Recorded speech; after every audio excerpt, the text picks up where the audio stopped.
Okay, so today is Wednesday, May 20th, 2026.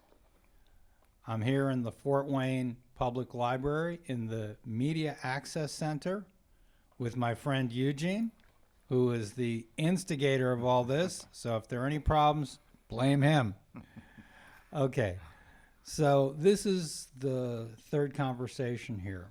And if you've heard the first two, you will hear a basic underlying assumption that there are metaphysical laws.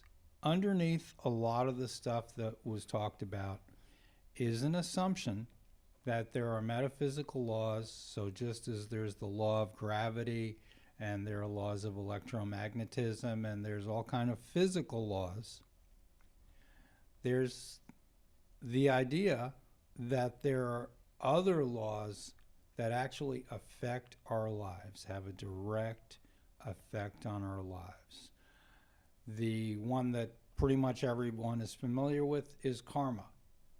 But are there others? So this is a question for anybody watching this to ask themselves. What are your actual beliefs?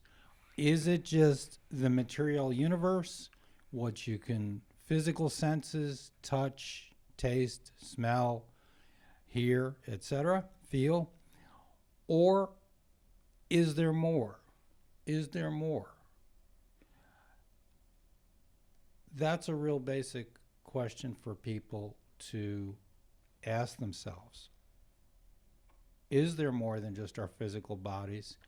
If so, are there laws which affect our lives, but also give us access to ways of improving our lives that we may not even have been aware of? And that's what a lot of the first two talks talked about, basically had an underlying assumption. And the other question is, if there are these metaphysical laws, because the law of gravity exists, you don't have to believe in the law of gravity to die if you fall off a 10-story building. Gravity doesn't care whether you believe in it or not. So if there are these metaphysical laws, and they are affecting us, the question is, have we been swimming with the current or against the tide? Have we been in alignment with these laws, or have we been fighting them even though we didn't know, even though we weren't aware of them? You know, when there's a strong current, well, actually you feel it, but you don't have to intellectually know there's a current there. So metaphysical laws, what are the beliefs of whoever is watching this? And the question is, how could we know? And I'm going to address that question in a second. How would we even know what these laws are?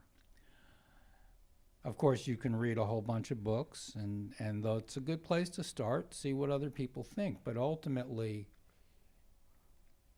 there's an inner resonance. And so I'm kind of going into the next a topic of accessing intuition. But first, let me talk about priorities.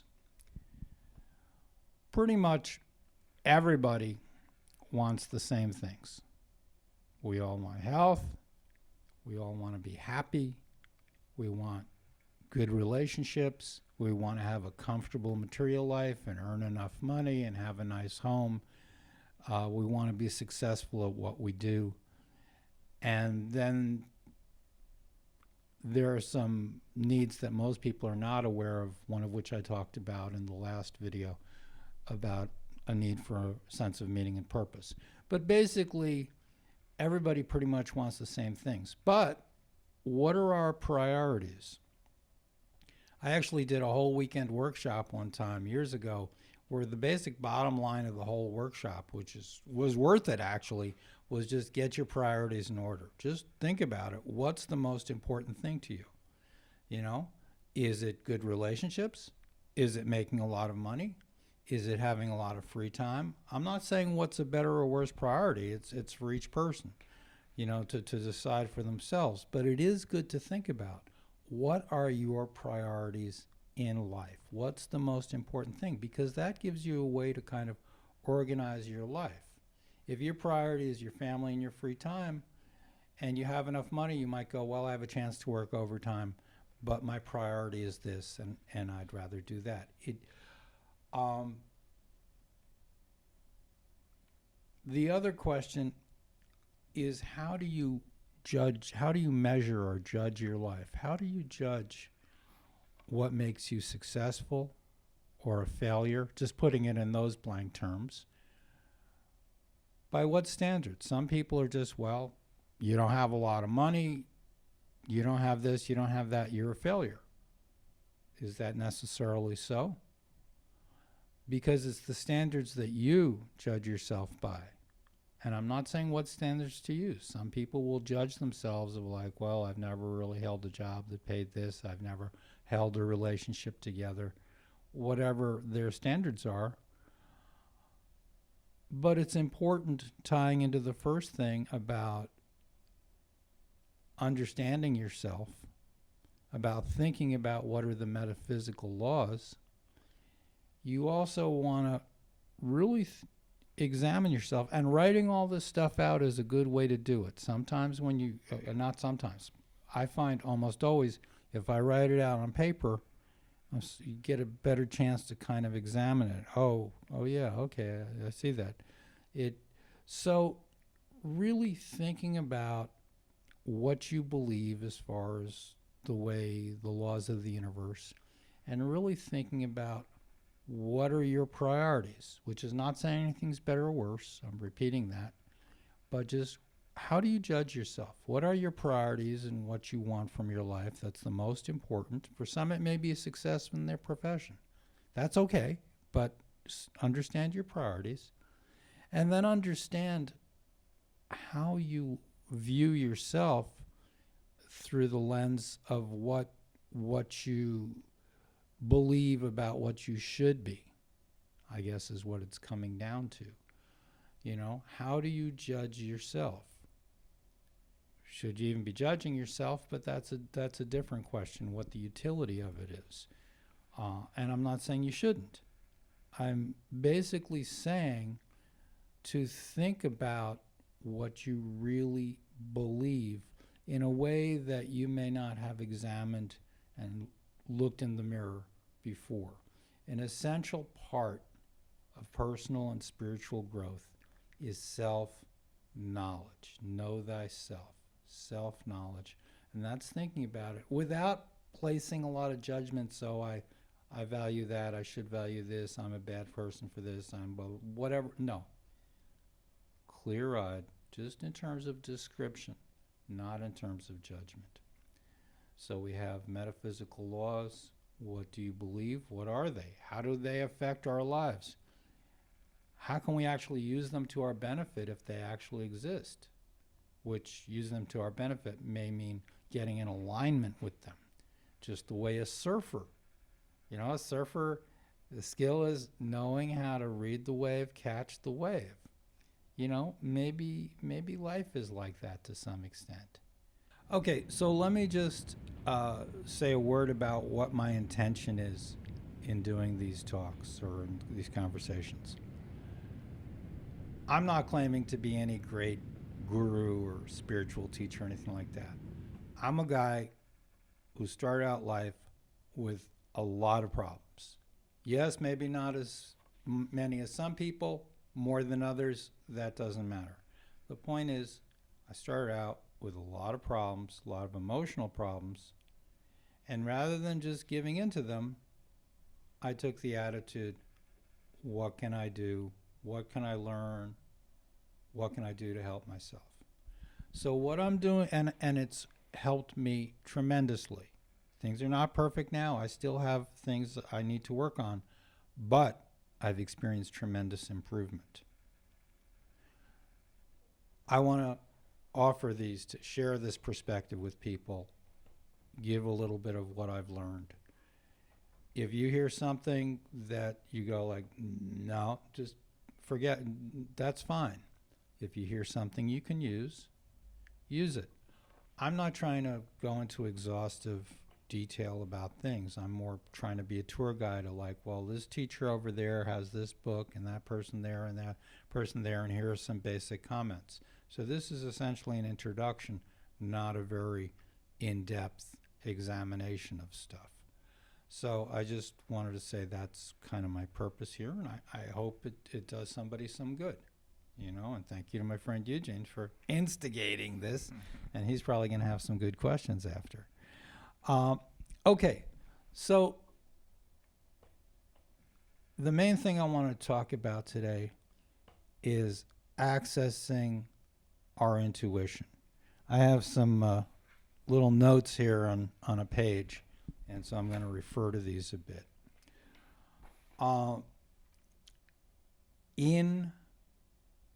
Intuition, inner teaching, inner guidance.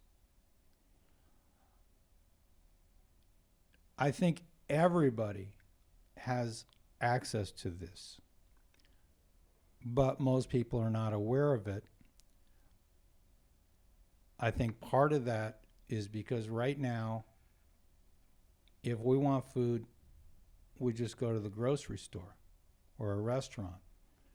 But 100,000 years ago, it was probably useful to have intuition to know where to go to find food. But we don't need that sense anymore. But I think everybody has it. It's just atrophied. So we have our senses of taste and smell and touch and sight and hearing. And even today, I mean, our nose or sense of smell for most people is pretty atrophied too. It's nothing compared to, you know, your local dog or cat.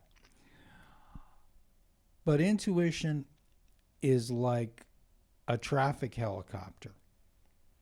You know, when you're going someplace and you go, well, this is the way to get here, and you think you're going the best way, but it's useful to be able to turn on the radio and the traffic helicopter says, well, there's some construction ahead. You'd be better off going this way.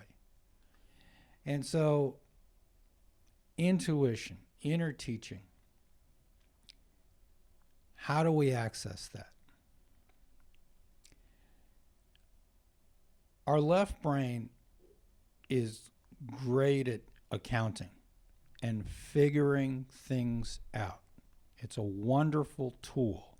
It's a great tool in the toolkit to be able to figure things out, but it's great for things like figuring out the price per pound, or maybe what the return is on some investment, or whatever you're figuring out. And most people, when they need to make a decision or have a problem, they go, I need to figure these out, figure this out. But there's another tool, a very important tool, and that's our intuition. And that's more located from our right brain. And of course, there are different mental states at different frequencies. There are actually frequencies that we have for different mental states. And usually we're in what's called beta, which is our active, everyday, walking around mind.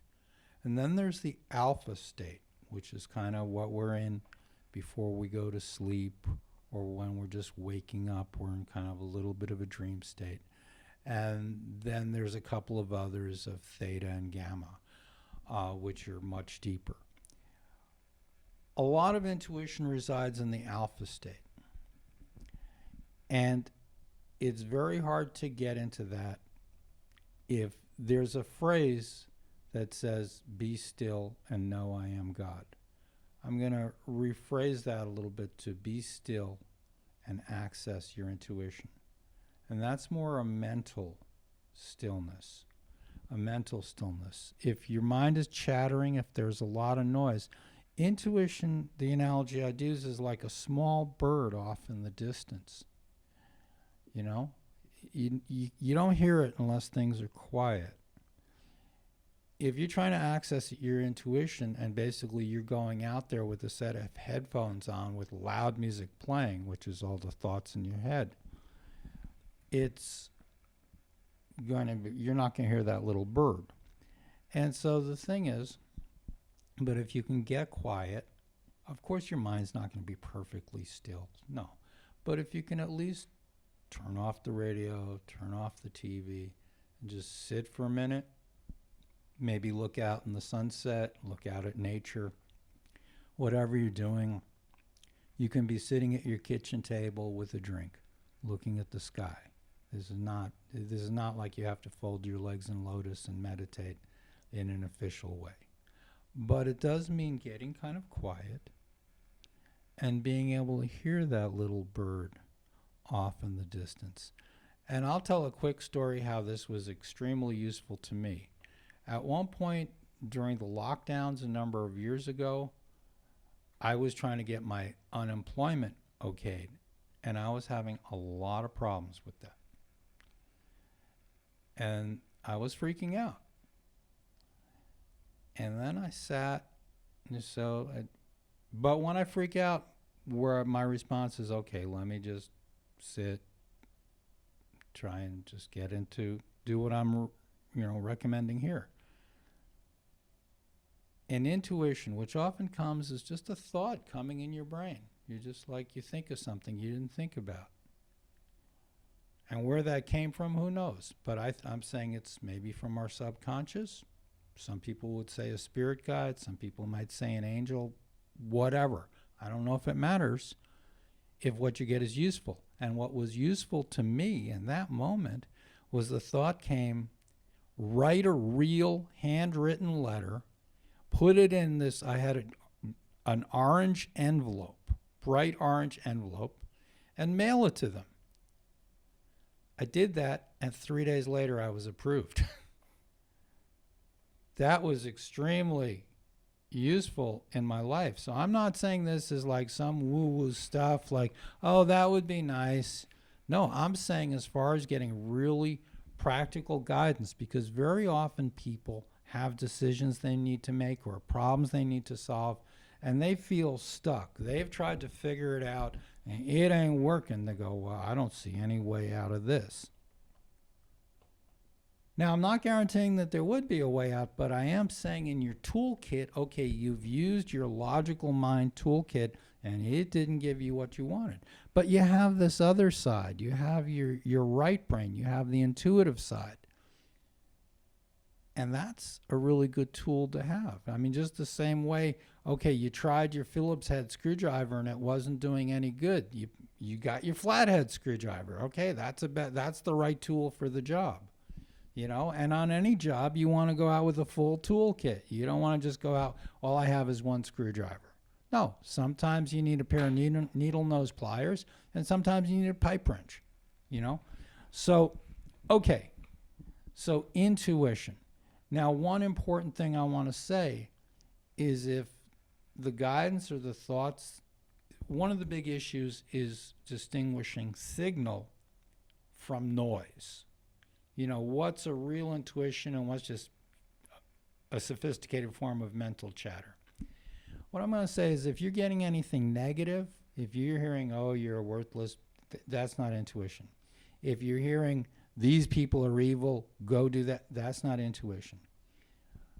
Intuition is where you get some positive guidance. It might say, turn off the road here, like take that exit instead of your usual exit, because I said, like the traffic helicopter, it might know that. It might say, whatever, bring flowers today. But whatever it is, from my point of view, it's like the intuition is going to be something positive and useful. If it's giving you negative, if it's giving you fear, if it's giving you hate or resentment or anything, no, that's not intuition. That's just negative parts of your conscious mind. So that's pretty important. Let me look at my notes here for a second and see what I haven't talked about here. Okay, decisions. That's pretty much it. Are there metaphysical laws? What are they? How can we get in alignment with them and use them for our benefit? What are our priorities? I said a little bit about why I'm doing this. And having a full toolkit, using the traffic helicopter, intuition, and the key to intuition is learning to be still. Now, I'll say one more thing here, a technique for learning to be still. In different meditation techniques, and I've practiced a few of them, usually they give you something to focus on. You know, the mind is not just all of a sudden going to stop dead. They give you something to focus on. Either you have a physical posture to focus on, like maybe in Zen they give you a thing with your hands, a mudra, and you're aware of the sensations. You might have, typical is be aware of the sensation of the breath coming in and out of your nostrils. So you're breathing through your nose, but be aware of the physical sensation.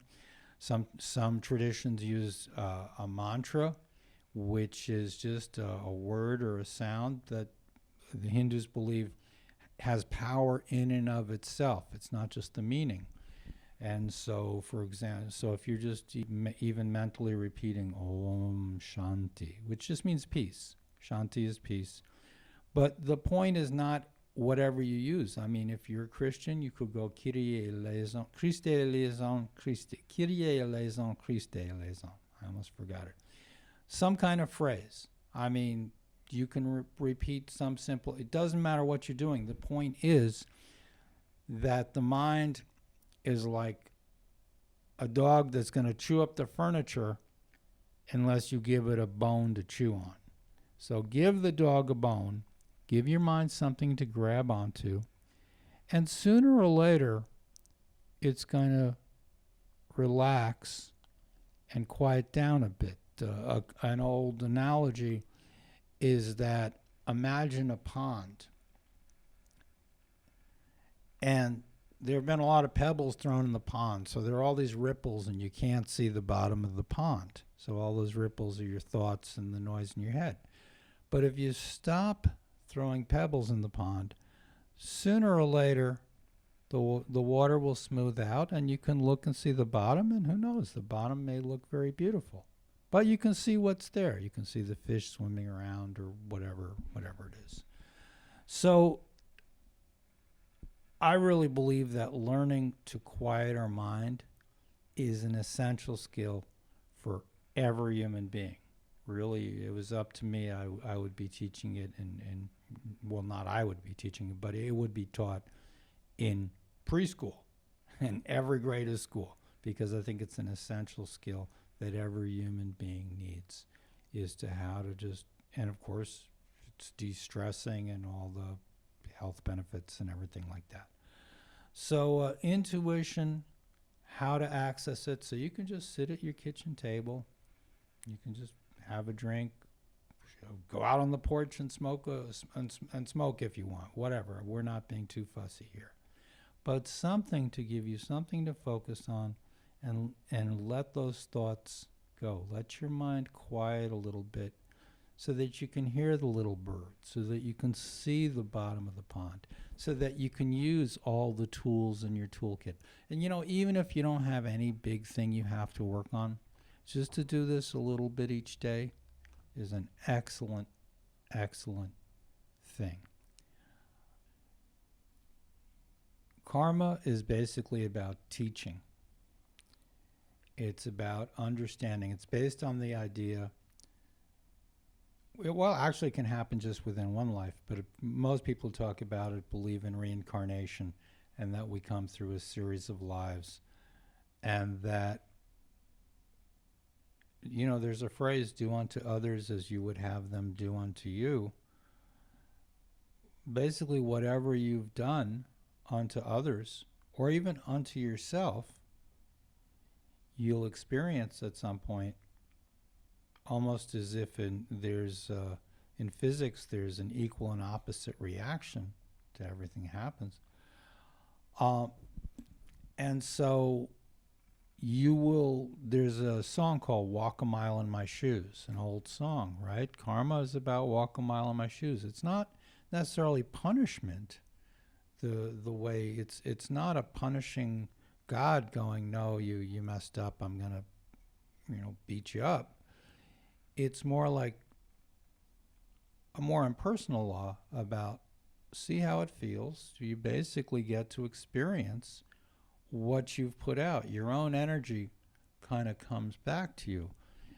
And that whatever seeds you've sown, they're gonna grow.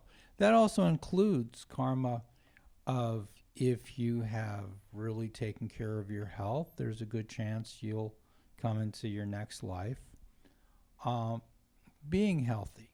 Because a lot of people who believe in karma, they usually believe in reincarnation. And I want to credit Gina Sermonara for a lot of this. She was a teacher in the 50s and wrote a book called Many Mansions, which I highly recommend.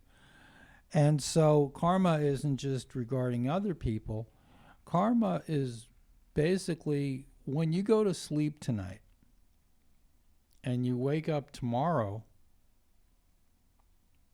you're going to wake up to whatever your relationship or your bank account or your health or whatever it was, you're going to wake up to that tomorrow.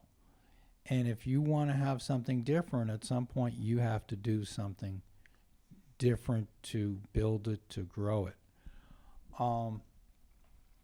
And so karma is basically what you reap, what you sow, you reap. That's really the most basic statement of karma. What you sow, you reap. If you sow generosity, kindness, love, compassion, that's what you're going to reap as a natural law, not as an arbitrary decision of some spirit of some sort. It's just a natural law. And so what you sow, you reap. And that includes whatever you've sown within your own self. And so this isn't exactly the same thing, but we marvel at child prodigies who at 4 years old can play the violin incredibly. Well, if they've already done it in 10 past lives, maybe that's not so surprising. And so in an odd way, that skill is part of their karma, And I'm being very, very loose in explaining a lot of this kind of stuff. I'm sure there are people who would disagree with me on this. But essentially, and you asked, how can we use this in our lives? Well, the way you can use it in your life is, on the one hand, not just going, why is this happening to me? I will say that at a certain point, I had a lot of health problems earlier in life. And I did a lot of why is this happening to me? And then at a certain point, I got some intuition into some of my past lives. Or intuition is the wrong word. I got some insight into some of my past lives. I learned something about them. And at that point I went, oh, this makes perfect sense. I took strong, healthy bodies, totally abused them, and died at relatively young ages because of overindulgence. So it made sense to me. Okay, this is why I can't eat this or do that, or do I have such a sensitive metabolism. That was part of the law. So when you have circumstances in your life, when you actually take responsibility and go, maybe this isn't just some arbitrary, horrible thing that's happening to me, and some people will go, I hate God for doing this to me, and all this kind of stuff, and instead go, well, I'm reaping what I've sown. But that also means if I sow better today in this moment, I'll reap that. And it doesn't just have to be from lifetime to lifetime. You can change your life and do better at whatever the thing is, and your life starts improving, and you start you can reap what you've sown just in this life. I mean, this is an old song called Instant Karma. That can happen too, you know? Uh, and so karma is basically you reap what you sow, and accepting that in a lot of ways you have created the circumstances of your own life, not just in this life, but as the result of what you've done in previous lives. That basically, just as we, over the span of days, we're going to wear different clothes, but it's still basically us. Well, the body wears out the suit, the soul wears out the suit of clothes, this particular body, and so then you go, you take another body, take another body, but the soul is the constant. So what is karma? You reap what you sow. How can we use it in our lives? We can be at peace with what's going on. We can realize that if we have the power to create negative circumstances, we have the power to create positive circumstances in our lives. And that's very empowering, especially for people who feel totally helpless. The most basic thing you can do in your life is kind of have a better attitude towards it. Is something a disaster, or is there some opportunity for growth in it? Which is not saying it feels good. Okay, but we're wandering far afield there. So as far as reincarnation, going back to the talk earlier in this talk about intuition and the toolkit and having your logical mind, but then having intuition. And I'll talk about the difference between reading about all the benefits of chocolate and then actually eating chocolate. So, as you can probably tell from these talks, I've read a lot of books over my life. And I certainly read a lot about reincarnation. And there is a lot of compelling evidence about reincarnation if you're just approaching from the logical mind. But still, that's like reading, oh yeah, that's a great restaurant over there. That's a really great, but it's different from actually eating at it yourself and going, yeah, that was good.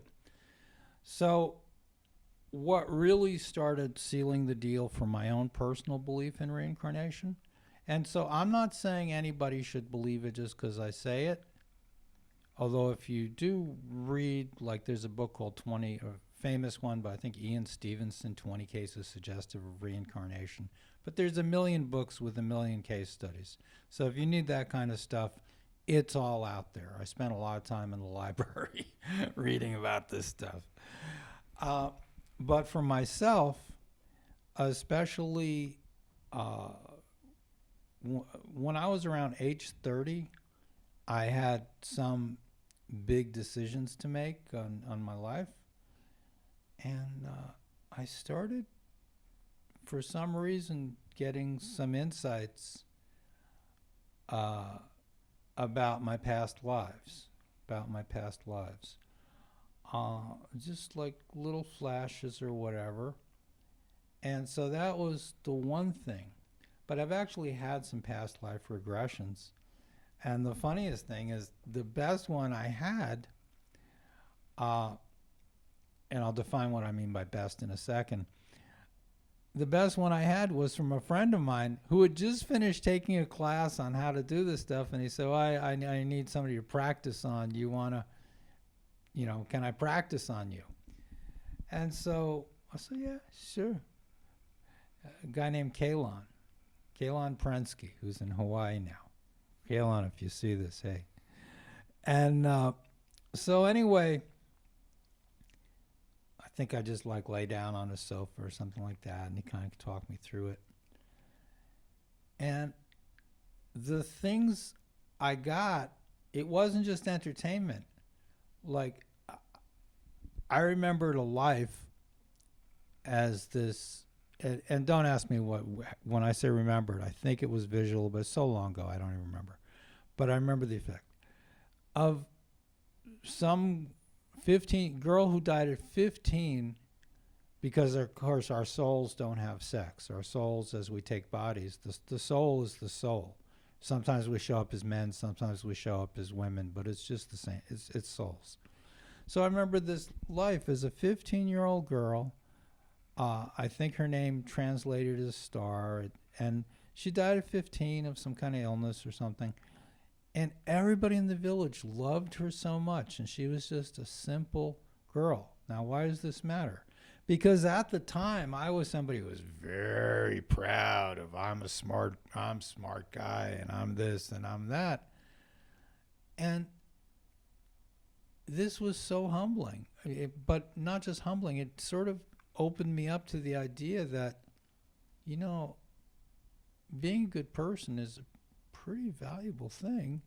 And it was a different, like, yeah, she wasn't going to sit there and read the books and do higher mathematics, but somehow that there was a tremendous value in that, and it really changed the way my perspective to kind of how I looked at myself and looked at other people. There was another thing. I have bounced around tremendously in my life. The longest I spent under any one roof since 1990 has been 4 years. and I haven't even done that in a while. So it's just been a traveling life. It just kind of worked out that way. And a lot of people hearing this are going to go, believe what you want to believe. But anyway, I remembered a life in ancient Greece on an island. I think it was 3,000 years ago or something like that, as the son of some prosperous shepherds. And when I was 17, I was, thinking, I want to go out and I should travel and then see some other island, do some stuff. But I was late, but it was so, mom's cooking was good and it was so easy just to stay home, and I never did it. And I lived to a ripe old age in that life, and I was prosperous and the whole thing. But in the past life review, because in my understanding, when we die, there is a past life review, and you go back and you look over, okay, well, all the different things.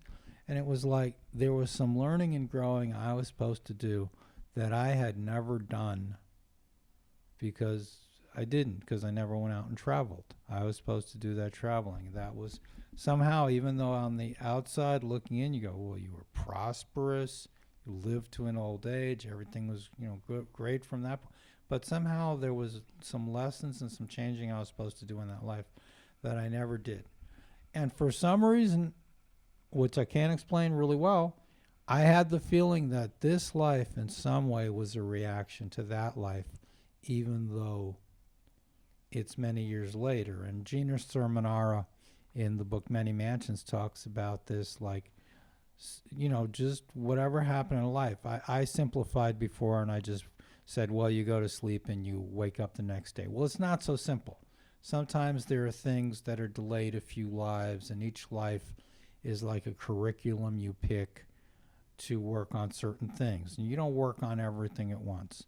But so basically, after all these stories, the upshot is that I believe in it based on experiences I had that somehow felt, it was like an inner, changed me inside in some way, that just changed the way I looked at things, changed the way I dealt with people and with life, actually made a difference in some major decisions I made in my life. And, actually the decision I had to make was whether I was going to stay with the person I was with. And I got some insight into how I handled it last time when we were together before, because people are born together very often and born in groups, and it's not just like totally isolated. And the insight I got was last time I had chosen to break up. This time, and I went, well, I did that last time. I didn't like the way it worked out. And so we were together another 4 years when, it didn't work out eventually. But I made a major life decision, and I really, this is bringing up the point that when you deal with this kind of stuff, If you're just dealing with from an intellectual point of view, well, how do you know what's true and what's not? It's like, well, he says that, they say that, that book says that sounds nice. How do I know? It's about some kind of inner resonance, and this is going back to what I say, that we have spiritual senses. We have spiritual senses that we can develop and access. Some people, I'm not just talking about what's usually called ESP, because there is all that. Those are human abilities that we're pretty much out of touch with. You know, as I talked about earlier, back when we were running around looking for food, those senses were a lot more valuable than in the day when we can just drive to the grocery store and buy whatever we want. But that sort of sense of inner, like, yeah, that just feels right. That just feels right to me. That's different from like, well, I've looked it all in, so I'm weighing it out logically. So this is, again, getting in touch with some spiritual senses, or not exactly the same as the intuition I'm talking about, although maybe it is. Intuition, inner teaching. So the short answer to Eugene, your question, is that on the one hand, I started out reading and studying and just looking into stuff. And then at a certain point, I had some experiences that, for me, felt, yeah, this is very real. So, and for most people, I would say start, if you're interested in this, go look at some books about reincarnation. And there's a lot of evidence in there. Okay,